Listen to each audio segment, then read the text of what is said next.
Hello, bonjour, je vais parler du prince Harry et du prince William. On va parler de leur relation. Je regarde une émission aujourd'hui sur une chaîne australienne et comme vous le savez, les Australiens ont pour les Sussex.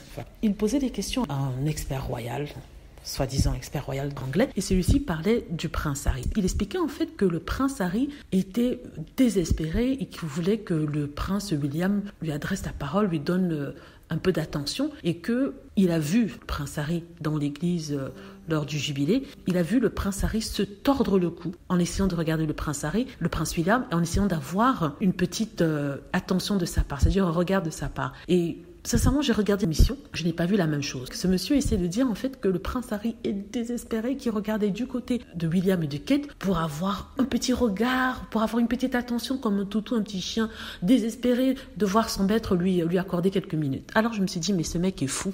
Moi j'ai regardé le jubilé, j'ai plutôt vu Kate Middleton regarder dans la direction du prince Harry et de Meghan Markle à plusieurs reprises. Il faut savoir aussi que Harry et Meghan n'ont vraiment pas le temps d'essayer Cambridge, parce que alors qu'ils étaient assis, ils attendaient que ça finisse, ils attendaient que le service finisse. Par contre, voilà. Donc, je ne crois pas que ce puisse être vrai. Mais vous savez, ces Anglais, ils aiment bien raconter des choses qui ne sont pas vraies. Ils veulent absolument tenir Harry avec la famille royale, alors qu'il est déjà parti. Il est déjà parti. Je ne comprends pas ce désir absolu de maintenir Harry dans la famille royale. J'ai l'impression qu'en fait, en maintenant Harry dans la famille royale, ça a donné de la lumière sur la famille royale. Parce qu'on entend parler plus de la famille royale aujourd'hui qu'auparavant après le décès de Diana. Diana avait mis un terme à la popularité de la famille royale. Moi, personnellement, je le pense. Et du coup, avec l'arrivée de Meghan Markle, ça a rendu la famille royale un peu plus internationale qu'auparavant.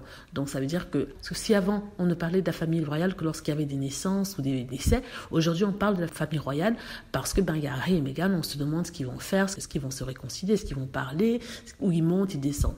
Donc ce monsieur qui dit qu'en fait ils sont désespérés d'être liés à la famille royale, désespérés d'attirer l'attention du prince William, se trompe. C'est plutôt la famille royale qui est désespérée de maintenir les Sussex parce que sans eux, on ne parlerait plus d'eux. Voilà, dites-moi ce que vous en pensez. J'espère que vous avez aimé la vidéo. N'hésitez pas à cliquer sur like si c'est le cas, à vous abonner pour plus de vidéos et à cliquer sur la petite cloche afin d'être averti lorsque je poste une nouvelle vidéo. Merci.